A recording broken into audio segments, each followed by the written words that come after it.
श्री गणेशाय नमः। ओम श्री पुराण पुरुषोत्तमाय नमः। श्री शिव पुराण संहिता 6 कैलाश संहिता अध्याय 12।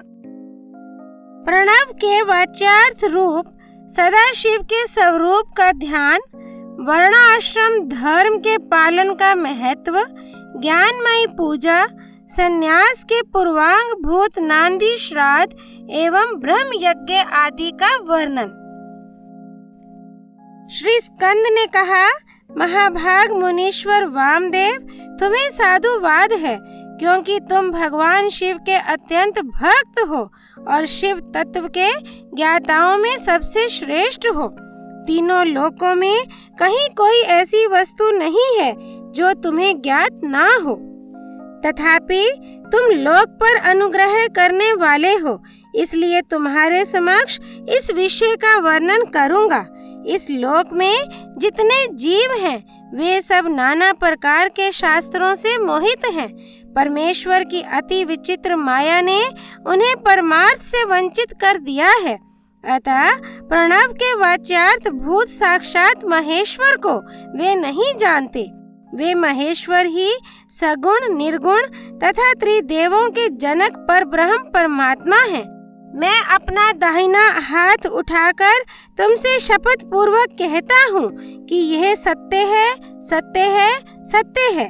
मैं बारंबार इस सत्य को दोहराता हूँ कि प्रणव के अर्थ साक्षात शिव ही हैं। श्रुतियों, स्मृति शास्त्रों, पुराणों तथा आगमों में प्रधानतया उन्हीं को प्रणव का वाच्यार्थ बताया गया है।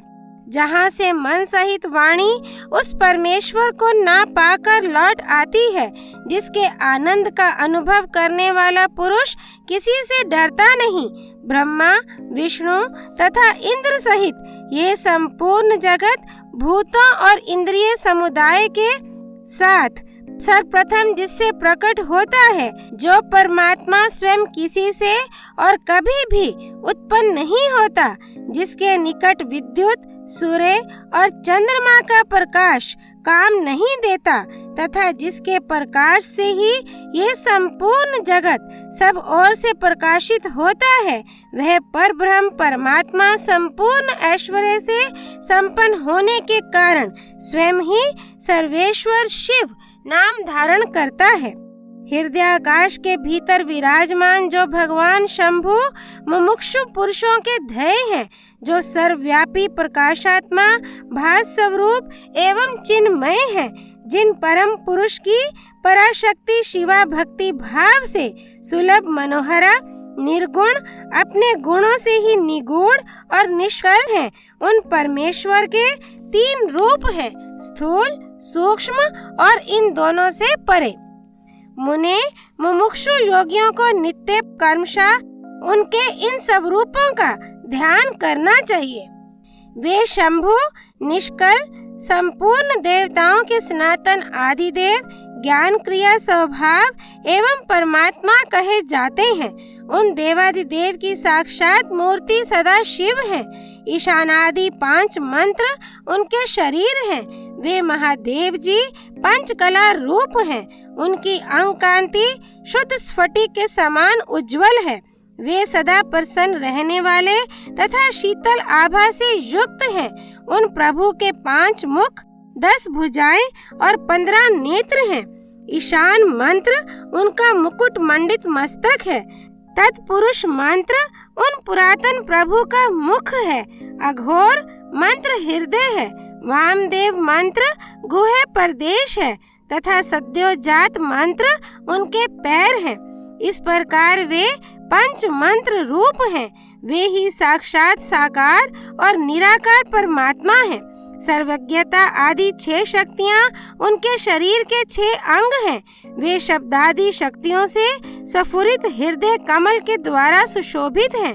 वाम भाग में मनोन्मणि नामक अपनी शक्ति से विभूषित हैं। अब मैं मंत्र आदि 6 प्रकार के अर्थों को प्रकट करने के लिए जो अर्थोपन्यास की पद्धति है, उसके द्वारा प्रणव के समष्टि और व्यष्टि संबंधी भावार्थ का वर्णन करूंगा। परंतु पहले उपदेश का क्रम बताना उचित है, इसलिए उसी को सुनो। मुने, इस मानव लोक में 4 वर्ण प्रसिद्ध हैं। उनमें से जो ब्राह्मण, क्षत्रिय और वैश्य, ये 3 वर्ण हैं, उन्हीं का वैदिक आचार से संबंध है। त्रैवर्णिकों की सेवा ही जिनके लिए सारभूत धर्म है, उन शूद्रों का वेदाध्ययन में अधिकार नहीं है। यदि सब त्रैवर्णिक अपने अपने आश्रम धर्म के पालन में हार्दिक अनुराग के साथ लगे हों, तो उनका ही श्रुतियों और स्मृतियों में प्रतिपादित धर्म के अनुष्ठान में अधिकार है, दूसरे का कदापि नहीं। श्रुति और स्मृति में प्रतिपादित कर्म का अनुष्ठान करने वाला पुरुष अवश्य सिद्धि को प्राप्त होगा। यह बात वेदोक्त मार्ग को दिखाने वाले परमेश्वर ने स्वयं कही है। वर्ण धर्म और आश्रम धर्म के पालन जनित पुण्य से परमेश्वर का पूजन करके बहुत से श्रेष्ठ मुनि उनके सायुज्य को प्राप्त हो गए हैं। ब्रह्मचर्य के पालन से ऋषियों की, यज्ञ कर्मों के अनुष्ठान से देवताओं की तथा संतानोत्पादन से पितरों की तृप्ति होती है, ऐसा श्रुति ने कहा है। इस प्रकार ऋषि ऋण, देव ऋण तथा पितृ ऋण, इन तीनों से मुक्त हो वानप्रस्थ आश्रम में प्रविष्ट होकर मनुष्य शीत, उष्ण तथा सुख दुख आदि द्वंद्वों को सहन करते हुए जितेंद्रिय, तपस्वी और मिताहारी हो यम नियम आदि योग का अभ्यास करे, जिससे बुद्धि निश्चल तथा अत्यंत दृढ़ हो जाए। इस प्रकार कर्मशः अभ्यास करके शुद्धचित हुआ पुरुष संपूर्ण कर्मों का संन्यास कर दे। समस्त कर्मों का संन्यास करने के पश्चात ज्ञान के समादर में तत्पर रहे। ज्ञान के समादर को ही ज्ञानमयी पूजा कहते हैं। वह पूजा जीव की साक्षात शिव के साथ एकता का बोध कराकर जीवन मुक्ति रूप फल देने वाली है। यतियों के लिए इस पूजा को सर्वोत्तम तथा निर्दोष समझना चाहिए। महाप्राज्ञ, तुम पर स्नेह होने के कारण लोकानुग्रह की कामना से मैं उस पूजा की विधि बता रहा हूँ, सावधान होकर सुनो। साधक को चाहिए कि वह संपूर्ण शास्त्रों के तत्वार्थ के ज्ञाता, वेदांत ज्ञान के पारंगत तथा बुद्धिमानों में श्रेष्ठ आचार्य की शरण में जाए। उत्तम बुद्धि से युक्त एवं चतुर साधक आचार्य के समीप जाकर विधि पूर्वक दंड प्रणाम आदि के द्वारा उन्हें यत्न पूर्वक संतुष्ट करे। फिर गुरु की आज्ञा ले वह 12 दिनों तक केवल दूध पीकर रहे। तदनंतर शुक्ल पक्ष की चतुर्थी या दशमी को प्रातःकाल विधिवत स्नान कर शुचित हुआ विद्वान साधक नित्य कर्म करके गुरु को बुलाकर शास्त्रोक्त विधि से नांदी श्राद्ध करे। नांदी श्राद्ध में विश्व देवों की संज्ञा सत्य और वसु बताई गई है। प्रथम देव श्राद्ध में नांदी मुख देवता ब्रह्मा, विष्णु और महेश कहे गए हैं। दूसरे ऋषि श्राद्ध में उन्हें ब्रह्म ऋषि, देव ऋषि तथा राज ऋषि कहा गया है। तीसरे दिव्य श्राद्ध में उनकी वसु, रुद्र और आदित्य संज्ञा बताई गई है। चौथे मनुष्य श्राद्ध में सनक आदि 4 मुनीश्वर ही नांदी मुख देवता हैं। पांचवें भूत श्राद्ध में 5 महाभूत, नेत्र आदि 11 इंद्रिय समूह तथा जरायुज आदि चतुर्विध प्राणी समुदाय नांदी मुख माने गए हैं। छठे पितृ श्राद्ध में पिता, पितामह और प्रपितामह ये 3 नांदी मुख देवता हैं। सातवें मातृ श्राद्ध में माता, पितामही और प्रपितामही इन तीनों को नांदी मुख देवता बताया गया है तथा 8वें आत्म श्राद्ध में आत्मा, पिता, पितामह और प्रपितामह ये 4 नांदी मुख देवता कहे गए हैं। माता महात्मक श्राद्ध में मातामह, प्रमातामह और वृद्ध प्रमातामह ये 3 नांदी मुख देवता सपत्नीक बताए गए हैं। प्रत्येक श्राद्ध में 2-2 ब्राह्मण करके जितने ब्राह्मण आवश्यक हो उनको आमंत्रित करे और स्वयं यत्न पूर्वक आचमन करके पवित्र हो उन ब्राह्मणों के पैर धोए। उस समय इस प्रकार कहे, जो समस्त संपत्ति की प्राप्ति में कारण आई हुई आपत्ति के समूह को नष्ट करने के लिए धूमकेतु, अग्नि रूप तथा अपार संसार सागर से पार लगाने के लिए सेतु के समान हैं, वे ब्राह्मणों की चरण धूलियां मुझे पवित्र करें। जो आपत्ति रूपी घने अंधकार को दूर करने के लिए सूर्य, अभिष्ट अर्थ को देने के लिए कामधेनु तथा समस्त तीर्थों के जल से पवित्र मूर्तियां हैं, वे ब्राह्मणों की चरण धूलियां मेरी रक्षा करें।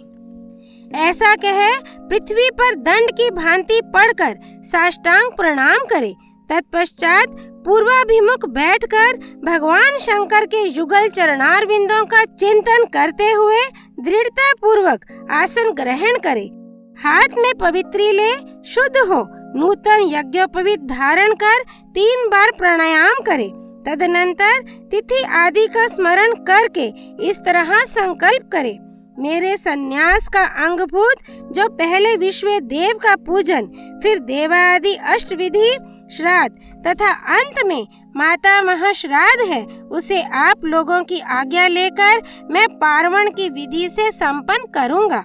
ऐसा संकल्प करके आसन के लिए दक्षिण दिशा से आरंभ करके उत्तरोत्तर कुशों का त्याग करे।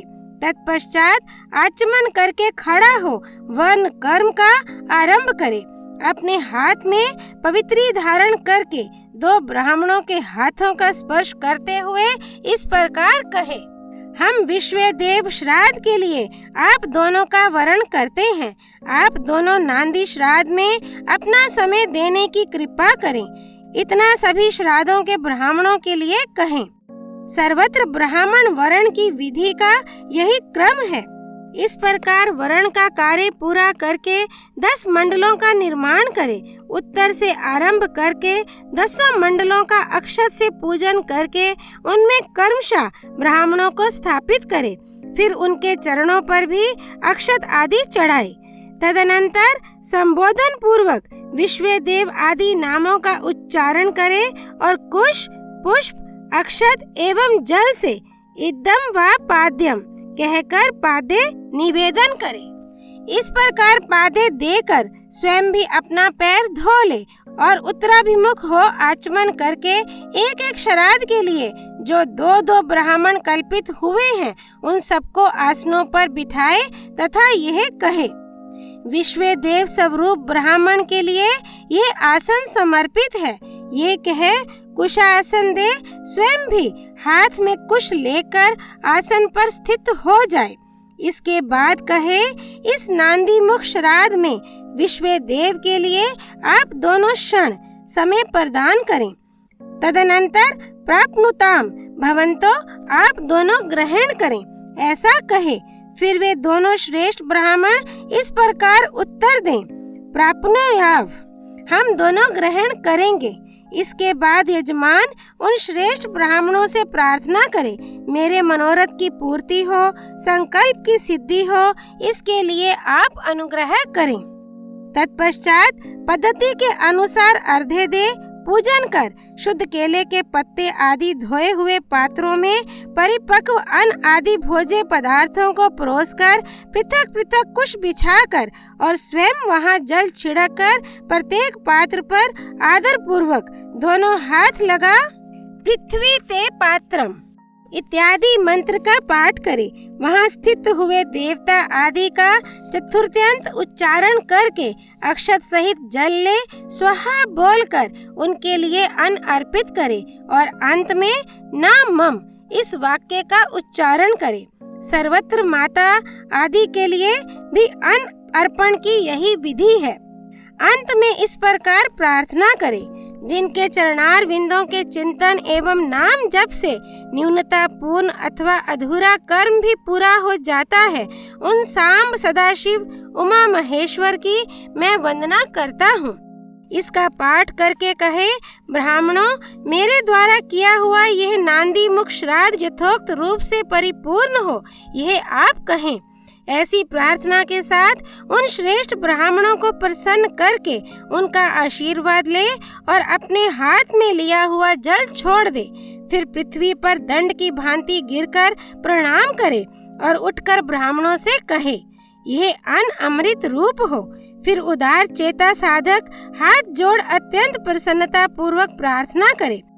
श्री रुद्र सूक्त का चमकाध्याय सहित पाठ करे। पुरुष सूक्त की भी विधिवत आवृत्ति करे। मन में भगवान सदाशिव का ध्यान करते हुए ईशाना सर्व विद्या नाम इत्यादि 5 मंत्रों का जप करे। जब ब्राह्मण लोग भोजन कर चुके तब रुद्र सूक्त का पाठ समाप्त कर क्षमा प्रार्थना पूर्वक उन ब्राह्मणों को पुनः अमृतापिधानमसि स्वाहा यह मंत्र पढ़कर उत्तरा पोषण के लिए जल दे। तदनंतर हाथ पैर धो आचमन करके पिंडदान के स्थान पर जाए। वहां पूर्वाभिमुख बैठकर मौन भाव से 3 बार प्राणायाम करे। इसके बाद मैं नांदीमुख श्राद्ध का अंगभूत पिंडदान करूंगा ऐसा संकल्प करके दक्षिण से लेकर उत्तर की ओर 9 रेखाएं खींचे और उन रेखाओं पर क्रमशः 12-12 पूर्वाग्र कुश बिछाए। फिर दक्षिण की ओर से देवता आदि के 5 स्थानों पर चुपचाप अक्षत और जल छोड़े। पितृवर के 3 स्थानों पर क्रमशः अक्षत जल छोड़कर 9वें माता महा आदि के स्थान पर भी मार्जन करे। तत्पश्चात अत्र पितरो माध्यध्वम कहकर देवा आदि के 5 स्थानों पर क्रमशः अक्षत जल छोड़े। इस प्रकार अवने जन दे 5 स्थानों पर प्रत्येक के लिए 3-3 पिंड दे। इसी तरह शेष स्थानों पर भी करे। अपने गुह्य सूत्र में बताई हुई पद्धति के अनुसार सभी पिंड पृथक पृथक देने चाहिए। फिर पितरों के साथ गुणे के लिए जल अक्षत अर्पित करे। तत्पश्चात अपने हृदय कमल में सदा शिव देव का ध्यान करे और पूर्वोक्त यत पाद पद्म स्मरणात् इत्यादि श्लोक का पुनः पाठ करके ब्राह्मणों को नमस्कार पूर्वक यथाशक्ति दक्षिणा दे। फिर त्रुटियों के लिए क्षमा प्रार्थना करके देवता पितरों का विसर्जन करे। पिंडों का उत्सर्ग करके उन्हें गौओं को खाने के लिए दे दे अथवा जल में डाल दे। तत्पश्चात पुण्य वाचन करके स्वजनों के साथ भोजन करे। दूसरे दिन प्रातः काल उठकर शुद्ध बुद्धि वाला साधक उपवास पूर्वक व्रत रखे।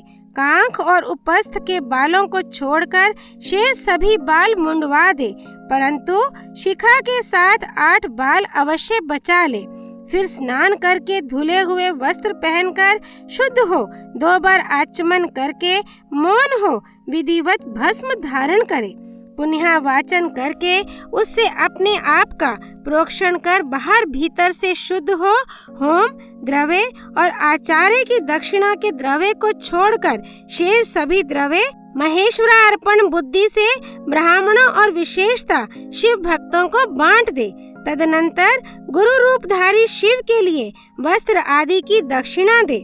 पृथ्वी पर दंडवत प्रणाम करके डोरा, कौपिन, वस्त्र तथा दंड आदि जो धोकर पवित्र किए गए हों धारण करे। तदनंतर होम द्रव्य और समिधा आदि लेकर समुद्र या नदी के तट पर, पर्वत पर, शिवालय में, वन में अथवा गौशाला में किसी उत्तम स्थान का विचार करके वहां बैठ जाए और आचमन करके पहले मानसिक जप करे। फिर ओम नमो ब्रह्मणे इस मंत्र का 3 बार जप करके अग्निमिले प्रोहितम इस मंत्र का पाठ करे। इसके बाद अथ महाव्रतम अग्निरवे देवानाम एतस्ये समाम नायम ओम ईशे त्वर्जे त्वा वायवस्त अग्न आयाहि वीते तथा शम नो देवी रभिष्ठय इत्यादि का पाठ करे। तत्पश्चात म य र स त ज भ न ल ग 5 संवत्सर मयम समाम्नाय समाम्नाता अथ शिक्षाम प्रवक्ष्यामि वृद्धिरादैच अथातो धर्म जिज्ञासा अथातो ब्रह्म जिज्ञासा इन सब का पाठ करे। तदनंतर यथा संभव वेद पुराण आदि का स्वाध्याय करे। इसके बाद ओम ब्रह्मणे नमः, ओम इंद्राय नमः, ओम सूर्याय नमः, ओम सोमाय नमः, ओम प्रजापतये नमः, ओम आत्मने नमः, ओम अंतरात्मने नमः, ओम ज्ञानात्मने नमः, ओम परमात्मने नमः इत्यादि रूप से ब्रह्मा आदि शब्दों के आदि में ओम और अंत में नमः लगाकर उनके चतुर्थ्यंत रूप का जप करे। इसके बाद 3 मुट्ठी सत्तू लेकर प्रणव के उच्चारण पूर्वक 3 बार खाए और प्रणव से ही 2 बार आचमन करके नाभि का स्पर्श करे।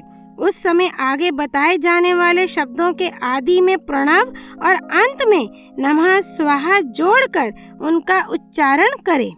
यथा ओम आत्मने नमः स्वाहा, ओम अंतरात्मने नमः स्वाहा, ओम ज्ञानात्मने नमः स्वाहा, ओम परमात्मने नमः स्वाहा, ओम प्रजापतये नमः स्वाहा इति। तदनंतर पृथक पृथक प्रणव मंत्र से ही दूध दही मिले हुए घी को अथवा केवल जल को 3 बार चाटकर पुनः 2 बार आचमन करे। इसके बाद मन को स्थिर करके सुस्थिर आसन पर पूर्वाभिमुख बैठकर शास्त्रोक्त विधि से 3 बार प्राणायाम करे। अध्याय 12 संपूर्ण। भगवान शिव, माँ पार्वती कुमार, भगवान स्कंद की जय। साम सदाशिव उमा महेश्वर की जय। हर हर महादेव। श्री हरि अर्पणमस्तु।